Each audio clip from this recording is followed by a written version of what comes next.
Partners with a company called Parabon Nanolabs, which analyzes DNA samples left at a crime scene. Wait, are you telling me there was no sound in that? Can anybody hear me now? My bad. My bad. My bad. My bad. I'm sorry, I forgot to add my microphone and everything to it, so I guess I'll start over and say what I said at the beginning. Ladies and gentlemen, hey, I am here. Welcome to WKAT. This is a lot of talk about a lot of nothing.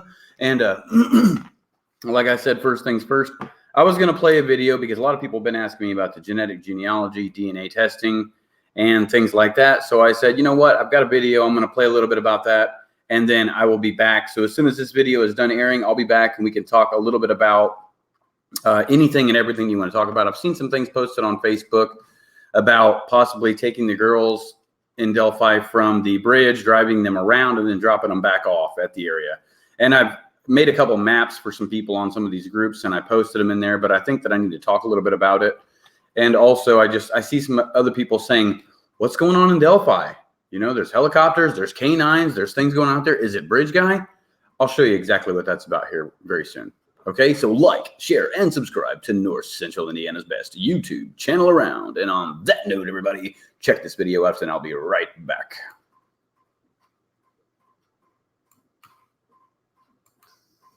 For 40 years, the case of the Golden State Killer remained a mystery. For the last 30 years, the killer of April Tinsley taunted police and terrorized a community in Indiana. In 2018, arrests were made in both cases. But what do these cases have in common? The alleged suspects in both crimes have no prior criminal history. Their DNA and fingerprints have never been entered into the federal database. Joseph D'Angelo, a former police officer, was charged with the Golden State rape and murders. John Miller is also in custody for the Indiana murder. What led police to finally solve these cases? DNA. If it hadn't been for genetic genealogy, we wouldn't be standing here today. This should tell us which ones we can be more confident about. This is C.C. Moore, a genetic genealogist who has appeared on many TV shows such as Finding Your Roots, 2020, The Doctors, and many more. She is the genetic genealogy consultant for the PBS show Finding Your Roots, and she calls her team the DNA Detectives. They use the most state-of-the-art advanced technology to track down unknown criminals and some of the world's biggest murder mysteries. It never once occurred to me that I would end up being involved in law enforcement in any way, and certainly not in helping to solve crimes. Moore partners with a company called Parabon Nanolabs, which analyzes DNA samples left at a crime scene, and then uploads their results to GEDmatch, a public genealogy website where people have already provided their own results from DNA tests. Their DNA is being compared to 1 million people in the GEDmatch database. After likely matches have been identified, then comes the puzzle, figuring out who the suspect might be by tracing the DNA of people who might potentially be related to the person whose DNA was at the crime scene. We build their family trees. So the people who share DNA with the suspect, their family trees are key to identifying him. I have to use traditional genealogical research, but I also have to use things like obituaries, newspaper archives, Google, social media. The work is producing results. In the 6 months Moore has been with Parabon, 6 cases she has worked on have led to arrest. Now on the line is C.C. Moore, right here on Anthony Greeno YouTube. So C.C., can you explain to the viewers here kind of how this whole thing works? I think a lot of us are confused on exactly what it is you do. Would you elaborate on that? Well, they have to have already tested at one of the consumer DNA databases like Ancestry DNA. And then they download their raw data and they have to upload it to GEDmatch. So why would they do that? How can that help those looking into this sort of thing? Tools that some of the companies don't. Also, if you tested 23andMe and I tested Ancestry DNA and we want to compare our DNA, we can do that at GEDmatch. So people willingly go to this website just to try to obtain more information about their self, their past? Yes. And you're the one that's there? I am there. I've been there since 2010, since inception. Okay, so let's hypothetically say and I'm just using this as an example, if my DNA was left at a crime scene, and I personally have never submitted any DNA to this GEDmatch site or any other database for that matter, how exactly would you find me? By your second, third, fourth cousins. So we're looking for people who share DNA with you. It doesn't have to be a lot of DNA. And then based on their family trees, I reverse engineer the tree of the criminal. Okay, so let's say a second cousin of mine had uploaded her DNA to this gedmatch.com. How would you then trace that to know that the cousin potentially has DNA that is related to that one of the criminal that you are searching for? And again, in this example, we are using me as the criminal. Well, I'm a genealogist, so I'm used to building people's family trees. That's what I've done for many years. And so if your second cousin, say, was in the database, they would share about 3% of DNA with you. And so I would predict what the relationship is to the unknown subject or the criminal. But again, you would have to have my DNA from the crime scene, correct? Yes. Okay, so the Delphi murders. Mm-hmm. You know I cover that case, and that's the reason I've reached out to you. Mm-hmm. There is DNA in that case, but we don't know who it belongs to. Correct. So it's an unknown subject, and I'm trying to reverse engineer their identity from the people that are sharing DNA with them.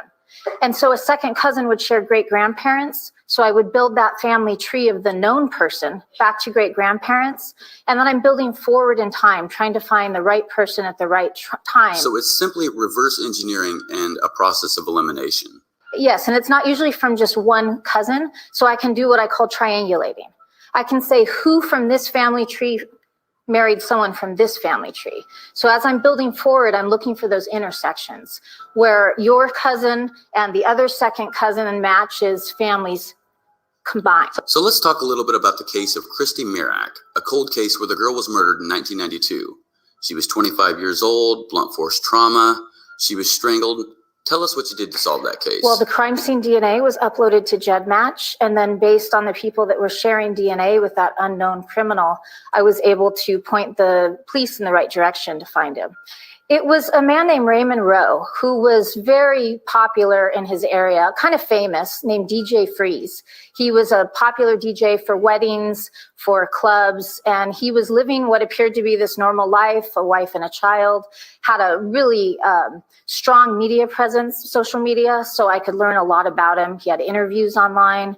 So it was shocking to find out that this person was hiding such a deep secret. Wow, that's interesting. So it's a combination of social media detective work and science and breaking down the DNA. Now, April 2018, another case you helped solve was the rape of a 79-year-old woman.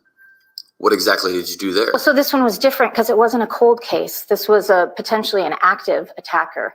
And so it was a lot of pressure to try to identify him before he struck again. So it's the same process. Again, that unknown DNA from the crime scene was uploaded to GEDmatch. On this one, it was actually very difficult. I used the DNA from lots of different cousins. I found where those families came together, and all of the matches were on the East Coast, and I needed to get it over to St. George, Utah, to a family there. And finally, those pieces came together, all of these different DNA from different families combined to this one family. And I was able to help narrow it down to the 4 brothers. So let me ask you this. What cases are you focused on now? Well, I can't talk about current cases. Okay, so what about the Delphi murders? Is that something that you have an interest in after seeing Michael Catt in my video we addressed to you pleading for your help? I don't know what DNA they have in the case. If they have DNA, I would love to work on that case. I followed it for a long time. That's probably my #1 case I would like to work. But I think they have a team that might already be working on it. This is the future for solving crimes. Would that be a fair statement? Maybe something that you agree with? Oh, I do think so. And I think we can make society a safer place and hopefully even cause someone to stop and think maybe it could be a deterrent. It's not so easy to get away with crimes anymore. Thank you very much for doing this, and we appreciate your time, CC. Have a good day.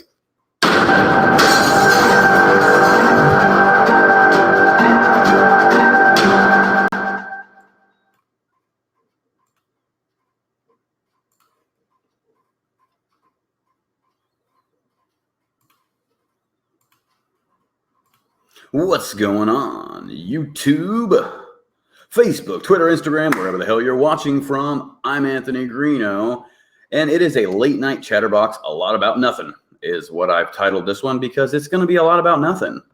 And there was a lot of people that was in these Facebook groups here just recently that were saying, What's going on with Delphi? What's happening in Delphi? There's canines, there's helicopters, there's stuff going on. And I said it's nothing. It's a lot about nothing, is what it is. And I'm going to read you the article. Okay. So this is what it is. White County, which is Monticello, which is just north. White County police are searching for a person with felony warrants. Deputy Evan Morrow at the White County Sheriff's Department said the person fled a residence. Officers from Cass, Carroll, White Counties, and Monticello set up a perimeter between the areas of 350 North and 750 East Saturday evening. Deputy Morrow said they used a drone to try to catch the suspect. However, they have not been found. The fugitive is not dangerous. If anyone sees anything suspicious, contact the White County Sheriff's Department at 574-583-2251. They're just looking for an individual that's wanted on warrants out of White County that apparently is fled into Carroll County and maybe Logansport area. So they're looking for the individual. Not a big deal. It's not Bridge Guy. They're just looking for somebody. Oh, wow, that hurt. Yeah, so you know what? We don't know if Delphi hired CC Moore. I will say that I've been in contact with CC Moore. I've spoken with her. I've spoken with the sheriff, and I've put them into connection with each other. That was a long time ago that I did this. Okay, this was in August last year that I put that in. Okay, and make sure that they had at least known of each other. This person knew this person's contact information. This person knew the others. They cannot talk about cases she's working on, and law enforcement will not say if they had hired her or not, because that would potentially give away how they're going to catch a suspect. But put it this way, if the suspect knows anything about the genetic genealogy thing, which I'm sure he does if he's watched my videos and is probably watching now, they can find you if someone else has uploaded their DNA to GEDmatch. Okay, now something that I've been talking with another person about on Facebook was possibly getting people in the community of Delphi and the surrounding area to set up a time to come in and either submit their DNA to this GEDmatch site, and maybe the person is related to one of these people somehow, some way, and they'll be able to track it down from there. That would be a lot of footwork. That would be a lot of knocking on doors saying, hey, we need justice for Abby and Libby, and here's a flyer on how this works. This is what it's used for. And basically what we want you to do is we want you to submit your DNA to this GEDmatch site so the DNA detectives can work on it and see if the person is a distant relative of yours. That way the suspect can get caught, because we do believe the suspect is local. I have believed that for quite some time. Law enforcement believes that, and I'm sure that a lot of you guys believe that as well. So that's a way that maybe he could be caught, is if everybody does that. And also, okay, what Sharon says, they sent out all those copters and drones, dogs, looking for a person with warrants, yet nothing the night the girls disappeared. The night the girls disappeared, like I said in that last video that Jess and I had made, off the beaten path, it's a very rough area to get to where they were found. It's not an easy trek. It's not some place that people would want to go walking around in the woods, because it's deep valleys through there, very steep terrain, not a place that you would really think to look for them. And they was probably in that cluster of trees right there, which makes the most sense. There's like a cluster of trees about 50 foot in where the crime scene was taped off. It was, it was like right in the middle. I'm assuming, I don't know, because when I went out there last year, they had a bunch of trail cams pointed at this one area, and that was in that cluster of trees. So it makes me think they was trying to see if the suspect was going out there to do that. And yes, I think there is a fee to doing this DNA GEDmatch thing. I think they do charge a little bit, but you know what?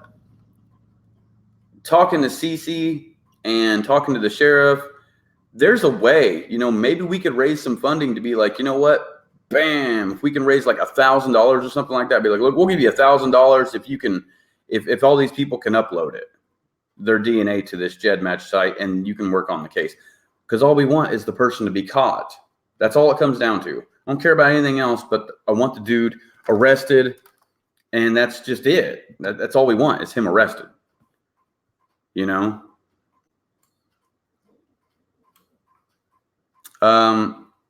Have I read the article 12 Cut is referring to? 12 Cut, I'm not seeing. Found another place next to each other. Okay. I don't know how the right. You know what? I haven't seen that article, 12 Cut or Captain. But it is rumored that they were covered under leaves and twigs, or partially buried under leaves and twigs, try to cover up. And there's a lot of, there's a lot of trees and sticks and stuff like that in that area. So I don't know. A drone with a good camera on it. You know what? To be honest, I need a drone bad. I need a drone. That would make videography for you guys much better. It's not some toy I would just play with. I would play with it, obviously, but it's something that I think that I would need, because this drone footage, I could take the drone footage out there to that shack, zoom right down into it, because I can't go on the property, you know, because it's kind of tough to get to. And I don't think people would just let me go out to that, but I could take a drone and go fly it right over and right down to it. I would have no fear. But let me tell you this, ladies and gentlemen, after going to Best Buy and researching some of these drones, the kind of drone I would need and the kind of drone that we use with Flying Frank is like $1,200. It's very expensive, but a very well worth piece of equipment. It's worth it. It's like a Mavic 2 Pro or something like that, about $1,200, you know? So, I can go and look real quick and show you guys kind of what the drone is that I would need to do this. And I'm not saying the most expensive one, but they are pricey. But we need something that has the good HD footage, because I don't want to go out there and record crap. You know, that's just not, that's not in me. So a Mavic Pro drone, I'm looking it up right now. Yeah, they're like $1,200 or something like that, it looks like. All right, so I'm pulling it up over here on this screen. Let me go over here and show you guys this.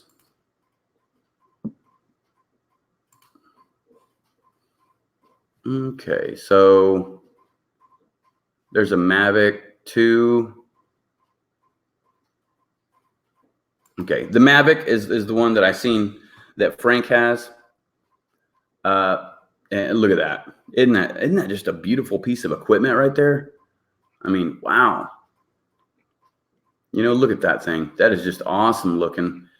You know, and here's the thing is, when you're looking at these websites and they don't give a price, it's like, wow. No, you don't need a license to fly a drone. You need a license. You need to register your drone. That's what it is. You don't need a license. So let's do a DJI drone on Best Buy. And let's see how much it says they are. Okay, there's one for $1,000. 919, you know, 999. DJI Mavic 2 is 1,720. Wow. You know, these little ones, don't think I would have much use for the little one. I need something big. You know, it is kind of like a car. But this right here looks to be something that would be worth getting. You know, if people wanted to chip in and get me some sort of, okay, Christmas is coming up, y'all. And my birthday is January 5th. So it's like Christmas birthday gift, maybe. You know, 100 people give $10 and I would have it. You're right. You know what? And that's something I would buy. Or if someone out there wants to be kind enough and organize this and get me a drone, or all of a sudden save the money and then send me the money for the drone, I would go buy that thing in a heartbeat and I would start recording with it instantly. You know, instantly I would be doing that.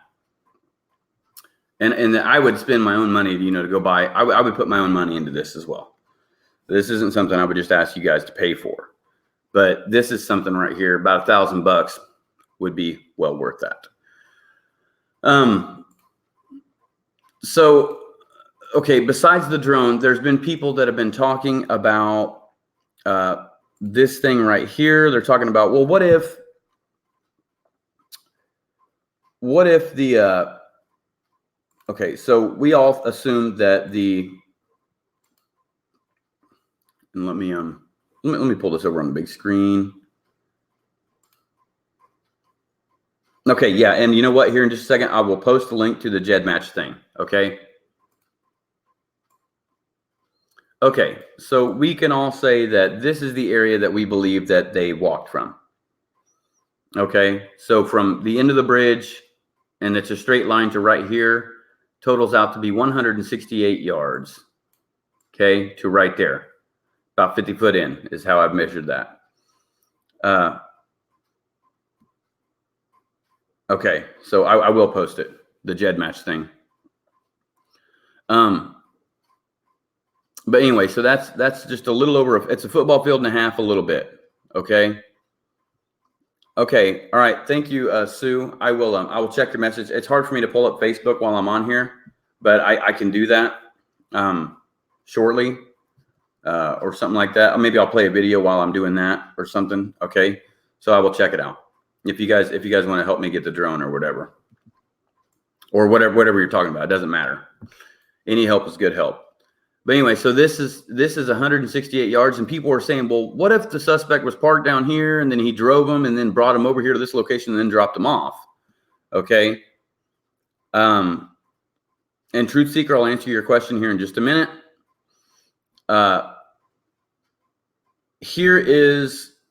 This is why I think, ladies and gentlemen, because this is real quick and easy that he did this and was seen, you know, coming up this way and was on the trail by flannel shirt guy is what he says. Okay.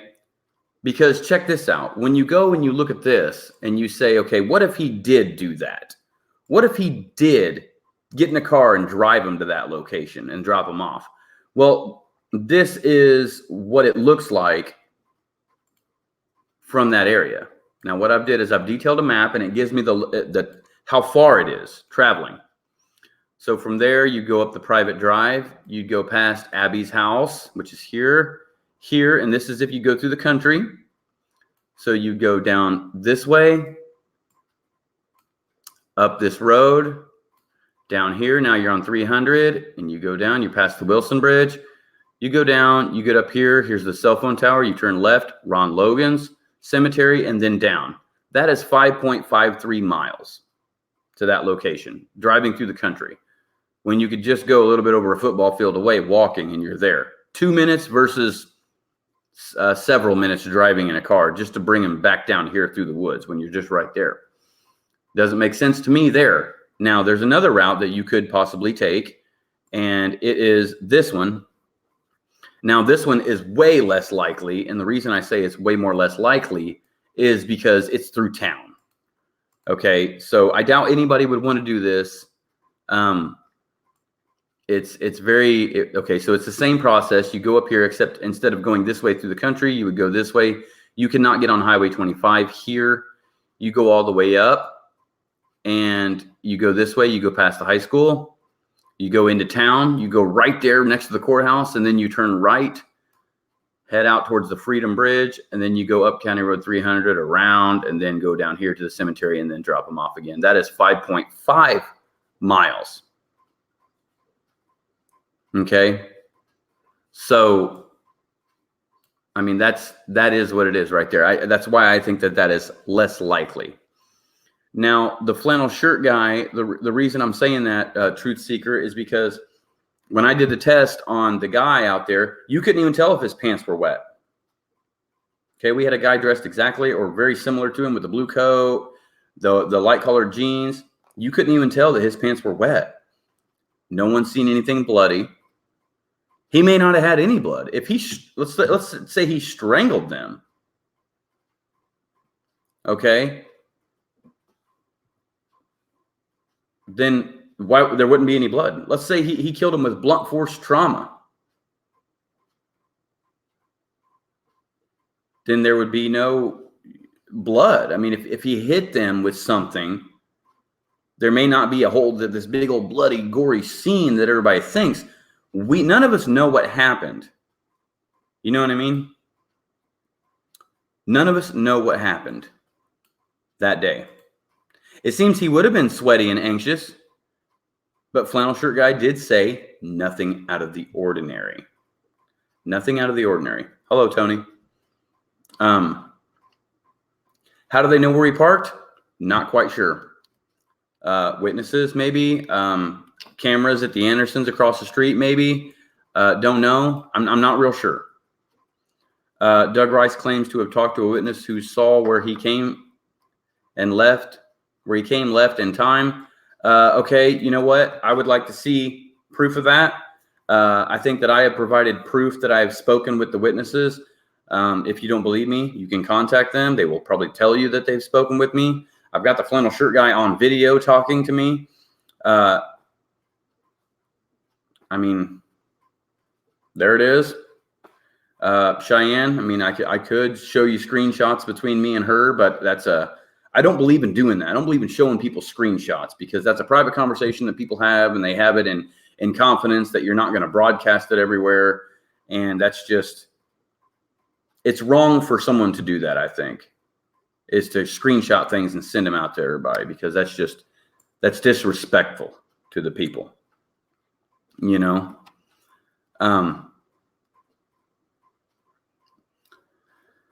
So maybe the witnesses, including Flannel Shirt Guy, did not see the actual killer, like they saw someone, just not the perpetrator. That is likely. It is possible that they saw a guy that they thought was the person. And it turns out maybe that person wasn't the person. But they both saw him very similar places. Or very at this. One saw him at 12:30, she's saying. The other one saw him at, what was it, like 2:47 or something, like about 10 till almost, 3. How do two people describe the same person? I saw the guy in the blue coat. I saw the guy that they posted on the picture, is what they said. And you're right.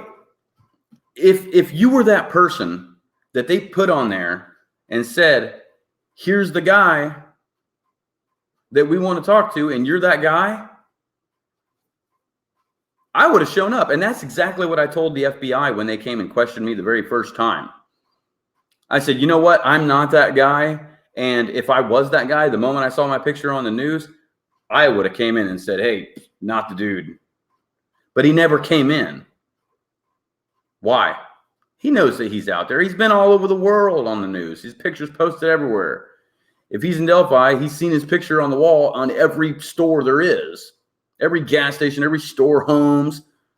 He knows that it's him. And I believe that it is him. It is him.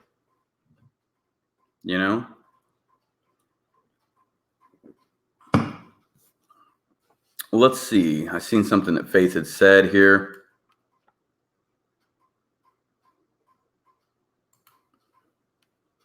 I wonder if Bridge Guy entered through the end of the trail and exited down the hill and a seat. Hence, the lady walking the dogs would love to check out the woods and roads on that end of the trail or bridge.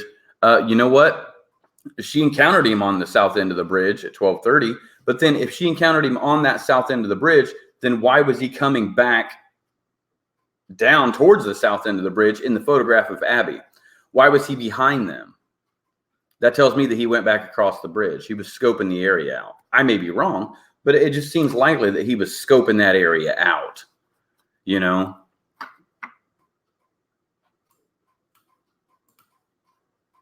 Yeah, so he is the suspect. Correct, Peaches. Why do we believe these witnesses' timeline? Kat, the reason that I believe these witnesses' timelines is because I talked to the Flannel Shirt Guy first, and he told me everything that he had seen. Okay? And he said that, and then over a year later, I encountered the lady with the dogs. Over a year later. And she told me what she had seen. And they both described seeing the same person. And they're both, one's in his 70s and the other one's, I think, in her 70s as well. Or late 60s. I don't have any reason not to believe these people. I really don't.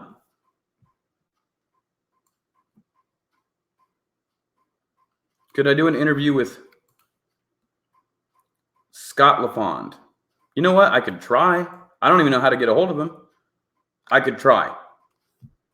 I could ask him to do that. Also, ladies and gentlemen, I want to say this. While out snooping around at the trails and stuff like that, I found a phone. Okay? And I want someone, whoever's out there that was down in that area, that was looking around, okay, past the deer stand over towards Ron Logan's, someone lost a phone. And let me see. I've got the phone here. Let me take a picture because I don't want anybody to, I want the right person to get the phone, whoever owns the phone. Okay.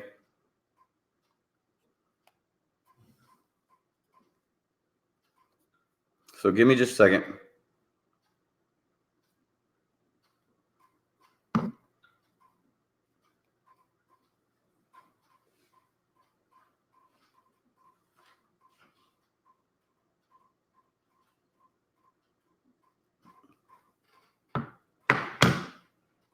Well, yeah, I'm going to show them this picture here. Okay. So I want you guys to, I don't know if I'm going to put the phone on Facebook. No, I don't think it's Bridge Guy's phone. It's I need to know who owns the phone. And if you want it back, contact me. But this is the photo on the phone.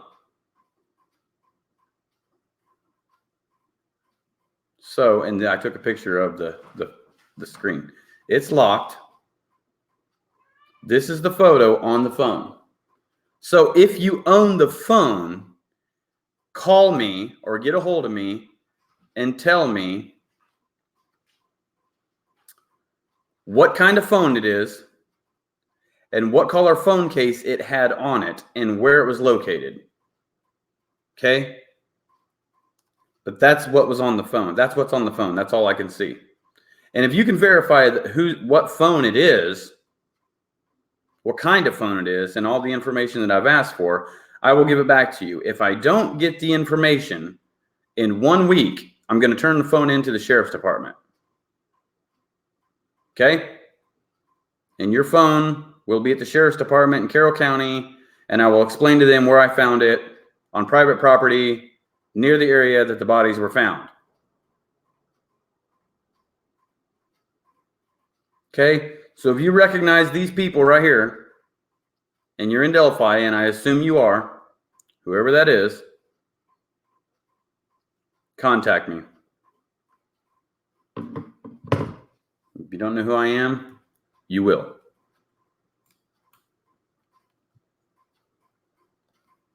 Okay.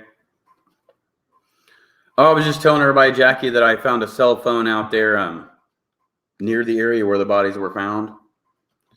We don't know who found bodies. We hear Dave Erskine. We hear Pat Brown. Nobody really knows. I've asked Dave Erskine. I got a no comment. Can't say anything because I specifically asked him about those Facebook posts. Did you post these on Facebook? Did you say this? He says, yeah, I can't comment on anything like that, dude. That's my relative.